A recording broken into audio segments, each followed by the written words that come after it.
CBC headlines tonight. Drama at the BL&P's rate hearing as the public counsel's request for an adjournment is turned down. The debt for nature swap has been signed. The roof on a building at the Alleyne School repaired after high winds ripped off some of its covering. And coming up in sports, Barbados Royals make light work of the Patriots as the Guyana leg of the CPL gets underway.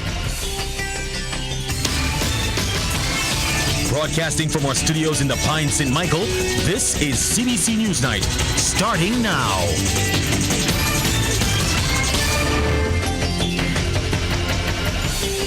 I'm Shane Jones, leading the news at 7. The Barbados Light and Power Company's rate hearing before the Fair Trading Commission is expected to resume at 9 tomorrow morning.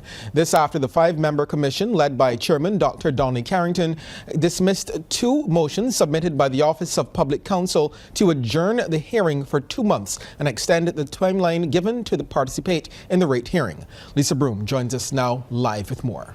Thanks, Shane. So your characterization of the first day is certainly accurate, particularly at the very end. So, as you said, Chairman of the hearing, Dr. Donnie Carrington, dismissed the Office of the Public Counsel's motion for a 2-month adjournment of the proceedings, and that came after a near 4-hour break, during which the Commission considered the arguments presented by the Acting Public Counsel, Sharon Dean. Ms. Dean said due to the extended illness of the substantive post holder, she, Ms. Dean, had only taken up office a few days prior to the start of the hearing and was not in a position to adequately prepare. Now, she also argued the Office of the Public Counsel was severely understaffed and did not have the personnel to turn out the paperwork needed to support its position in a timely manner. Ms. Dean said the Office of Public Counsel is representing the Barbados Association of Retired Persons, along with various small business enterprises and the public in general in the hearing. If there's a failure to provide public counsel with this adjournment, it would result in disastrous consequences. It sends the wrong message. If we are interested in justice, fair play, and reasonableness, there's no attorney at law in this room that would, I dare say, would be able to present a case with the 3,500 pages, and that's just the beginning.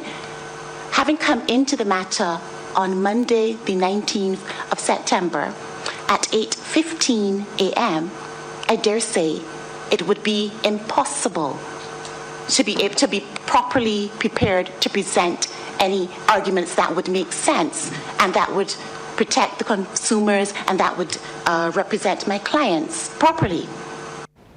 Now, all of the other interveners, with the exception of the Barbados Association of Renewable Energy, or BREA, supported the motion. BREA noted that if the Office of the Public Counsel did not take part, well, the other interveners could argue the case of those it was representing. Now, for its part, the Barbados Light and Power Company objected, saying another adjournment would further affect its presentation of its case. Lead counsel, King's Counsel Ramon Alleyne, said any further delays would redound to the detriment of the general public, who ultimately bear these types of costs. Every delay in this matter has costs which unfortunately at the end of the day are passed on to the consumer by the nature of their obligation to carry the costs of these proceedings. The reality is also that this date of hearing was set for August the 25th to September the 9th, has had to be adjourned on that occasion to the present date, has meant that expert witnesses and the like have had to rejig their obligations to facilitate the hearing.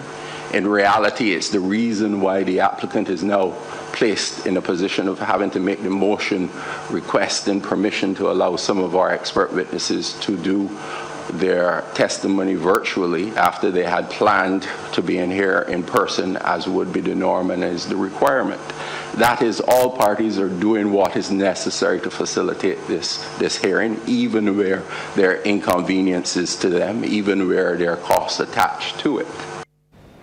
Now, Shane, after deliberation, Dr. Carrington outlined why the commissioners denied the Public Counsel's motion. The Commission is of the view that the motions to adjourn are late in all circumstances. The Commission fixed these dates for hearing on the 22nd of August 2022. Given the gravity of the matter, the motions for an adjournment should have been made within reasonable time of the aforesaid order. The motions were made after arrangements have been finalized for this hearing, commencing today, and after the amended motion from the Office of Public Counsel was received by the Commission. In arriving at its decision, the Commission has taken into consideration the motions, the affidavits in support of the motion, and the submissions of the parties. To date, there has been nothing presented to support the statements made by Ms. Dean in relation to its inability to perform the duties of public counsel as identified in Section 9 of the Utility Regulations Act. Now, in response, Ms. Dean asked that the hearing be stayed so the Office of Public Counsel could make an application to a higher court. However, the chairman said until the commission received an order of the court, the hearing will resume tomorrow. And before I wrap up, Shane, I spoke with the BL&P's Mr. Alleyne following today's wrap-up, and he described the ruling as fair and balanced, recognizing there is no decision that will please everyone.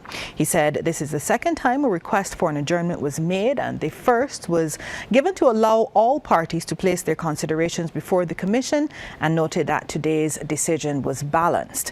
I also spoke with the president of BARP, Marilyn Rice-Boyne, who, as I said earlier, is being represented by the Office of the Public Counsel. I spoke with her a short while ago, and she confirmed that the Public Counsel on the association's behalf will in fact be filing a motion in the High Court to have the rate hearing stayed. She says they considered the decision to dismiss the motion for the adjournment as justice being denied given the time frame outlined by the Public Counsel. She also said they believe the power company has not been prejudiced because they were granted an interim increase, but the seniors of Barbados have been, and she described it as a dark day from the aspect of fairness and justice for the seniors. The rate hearing, as I said, is expected to continue tomorrow at 9 a.m. and of course we will bring you reports from that once it happens. Thanks for that comprehensive report, Lisa. It seems like things are getting a bit, a little argy-bargy there. Very interesting. Yeah. Thanks. The official debt for nature swap has been signed. A release from the Ministry of Finance, Economic Affairs and Investment said the successful closing of landmark debt conversion will support marine conservation for generations. Prime Minister Mia Amor-Motley thanked the parties that came together to make the transaction possible. Minister of Environment and National Beautification with responsibility for the blue and green economy, Adrian Ford, said he is looking forward to the development of the Marine Spatial Plan. And Minister in the Ministry of Finance and Economic Affairs, Ryan Strawn, says the transaction allows the government to create additional fiscal space to address some of the critical adaptation and mitigation challenges created by the climate crisis. In essence, what we've done is to buy back some relatively expensive debt at cheaper rates, and to use those savings, which we anticipate over the next 15 years will amount to about $50 million US. And therefore, it is these monies that will be used by the trust to be able to do the marine conservation work that is now required to be able to build out the Marine Spatial Planet. This is a transformational moment for the country, and we believe that this type of debt for nature swap transaction will inspire a range of young people to be able to help us build out blue economy space as we seek to sustainably manage all of our resources, both on land as well as in the marine environment. Gusting winds from a tropical wave system blew off a section of a roof at the Alleyne School this morning. As a consequence, classes were called off. Chief Education Officer Dr. Ramona Archer-Bradshaw says about 10 sheets of galvanized were ripped from the structure by the high winds. I was made aware that due to the high gust experience in St. Andrew at about 8:15 this morning, the galvanized on the roof began to flap. At that time, the principal took the children, all of the children in that vicinity, and placed them in an area that was safe, and made the decision at the point in time that due to the flapping galvanized and those that eventually came off the roof, that the school be closed. Of course, the Ministry of Education made that decision. Dr. Archer Bradshaw says classes will resume tomorrow. The Board of Management is responsible for the work at the secondary school. I'm very happy that they were able to make contact with the contractors so that they were able to go on the site and ensure that the galvanized was secured as it should be. I can tell you that school will resume tomorrow morning. So the children will not be out for any significant period, and we do not anticipate that we will have a problem such as this in the near future. As promised, the roof was replaced later in the day. No other damage was reported in the area. However, the incident prompted some neighbors to get their rooftops inspected. One of them was Marian Alleyne, who says the gusts just after 8 this morning reminded her of Hurricane Elsa. That then had me nervous. Because even my one day I saw it blowing up, the gate blowing in and out. And the trees above there, I can't even open the back door. But I could see the trees above there bending down. Had me scared, because I was wondering if it was going to be a storm. If it lasts a little longer, more damage would it do. With the push by Barbados to embrace renewable energy, Prime Minister Mia Amor-Motley says the country is facing a challenge even as it commits to become net zero. She revealed the challenge comes in securing access to electric cars and batteries for photovoltaic systems. Ms. Motley told a global forum organized by the Clinton Global Initiative the world is experiencing a disconnect between commitment and capacity. Regrettably, if we don't have full conversations with young people, they will be apathetic to the cause and they will not rise to the occasion of action. I hope that we can engage them, and against the backdrop of what they're seeing, that they will rise, because if they don't, they're going to pay the ultimate price. Coming up, the BTMI rethinks tourism. We'll tell you how after the break.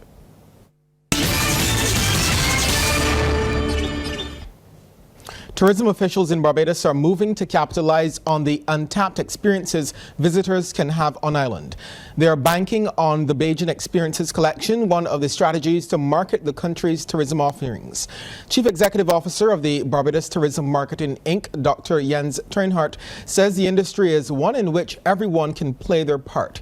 He is optimistic the move will not only help drive the inclusive platform, but reposition the island from just sun, sea and sand. What makes Barbados so unique is really the opportunity to have diverse experiences here, and also that there is tremendous culture and heritage on the island, which you don't really find on other Caribbean islands, and also lots of festivals and culinary offerings. As you know, we're moving into our Food and Rum Festival, which already is launched, but now the final weekend where most of the events are taking place is end of October. And so that's something that I think is unique in Barbados. So you have the beautiful beaches, but you can have all these other experiences as well. And that's of tremendous importance when you look at the welcome stamp, the long stay program. The BTMI boss was among the two tourism officials on CBC TV 8's Morning in Barbados promoting the upcoming Barbados Tourism Week 2022.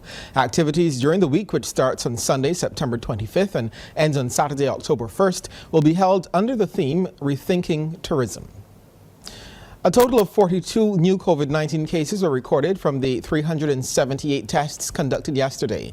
The cases consist of 4 people under the age of 18 and 38 who are 18 years and older. There were 34 people in isolation facilities, while 260 were in home isolation. Under the National Vaccination Program for COVID-19, the total number of fully vaccinated people is 154,616. That's 57% of the total population, or 67.7% of the eligible population. Harrison College has secured most of the Barbados scholarships and exhibitions this year. The school bagged 6 scholarships and 9 exhibitions. Following closely behind was Queen's College with 5 scholarships and 8 exhibitions. The scholarship winner to round out the 12 awarded this year hails from the St. Michael's School, which also secured 2 exhibitions. Christchurch Foundation and the Barbados Community College also collected an exhibition each, while a student of the BCC received an award of excellence. The Democratic Labour Party has lost one of its young politicians. Dr. Dawn Marie Armstrong has bowed out of elective politics. The 34-year-old sports psychologist, who came to national attention during the 2022 general elections earlier this year with her fiery and sometimes controversial speeches, took to social media to announce her decision. She wrote that after weeks of deep and thoughtful reflection, she decided to focus on more charitable initiatives while pursuing opportunities as an academic beyond Barbados' shores. Speaking to CBC News, Dr. Armstrong said she was initially choosing to stay.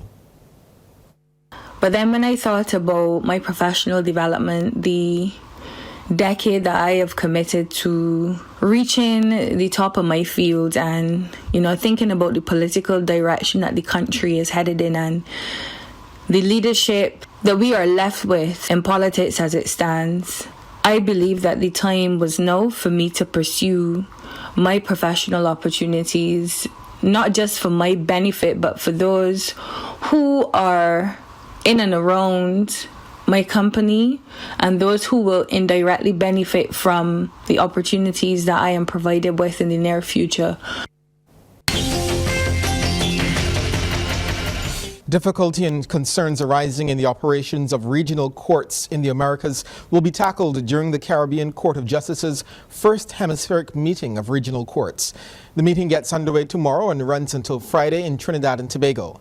Judge and Chair of the CCJ Academy of Law, Honorable Mr. Justice Winston Anderson, says there's been significant problems regarding financing, the independence of judges, and enforcement of judgments. Justice Anderson was a guest on CBC TV8's Morning Barbados. So I think we are in fairly good stead. All of our judgments thus far are given in the international jurisdiction of the CCJ, sometimes called the original jurisdiction. All of those judgments have been enforced by our governments. So I would make bold to say that the reason the parties are coming to court, as you put it, is not so much to critique the operations of the CCJ, but to learn from the arrangements which are in place for us, and to perhaps, suggest that similar arrangements could be made in respect of their own courts. The Business Report, brought to you with the compliments of Republic Bank. We're the one for you.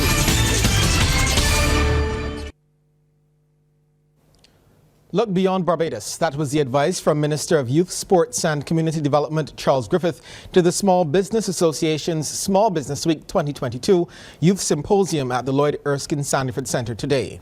Speaking on the theme, exploring the digital frontier, he said the time is now for consideration to be given to moving the needle to the next level.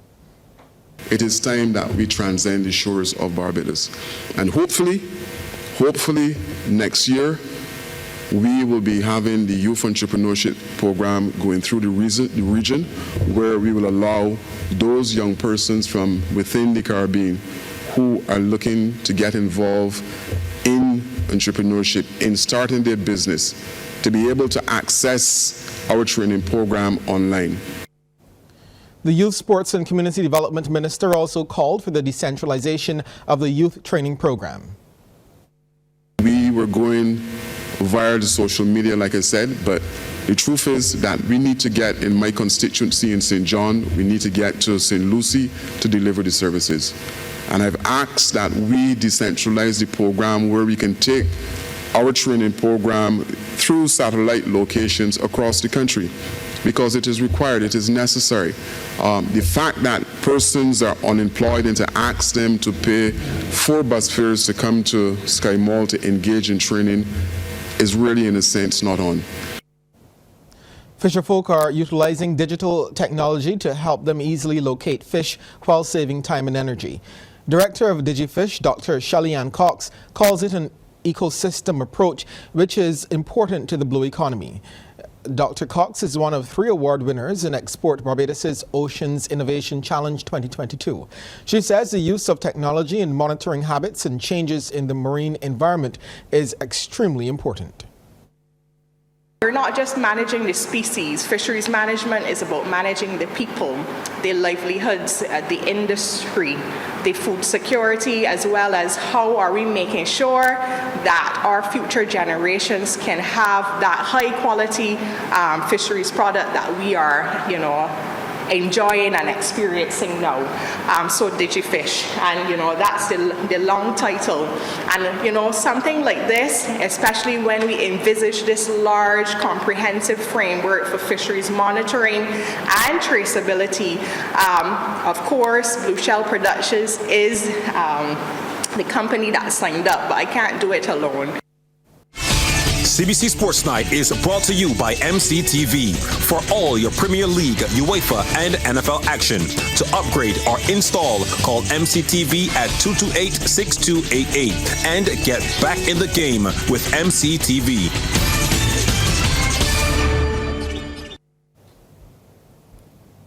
Okay, let's head back on over to the sports studio now and welcome back Damien Best. Yes, thanks so much, Shane. Let's continue on with this one. After a few weeks of work and $600,000 later, the Barbados Football Association has a brand new artificial football field at its headquarters in Wilde thanks to world governing body FIFA.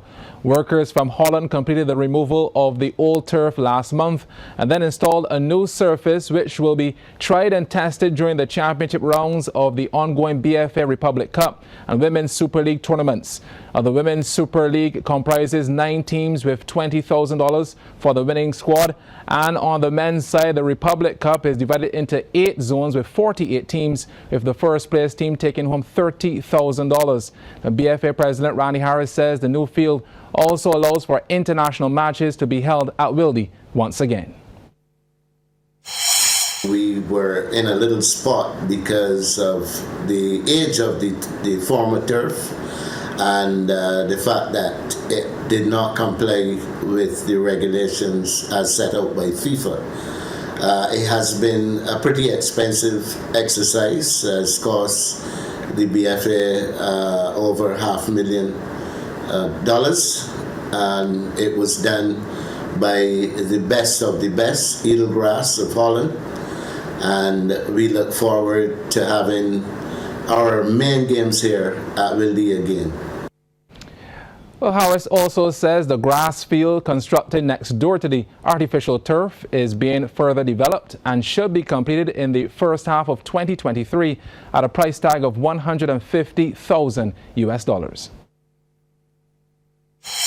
We are working on it. We've already included our sprinkler system, but obviously we have to give the grass an opportunity to develop properly before we can use it. But it is being done by a professional company, a local company in Barbados, and we are just patient, waiting for the completion. That's our news. Good night and be good.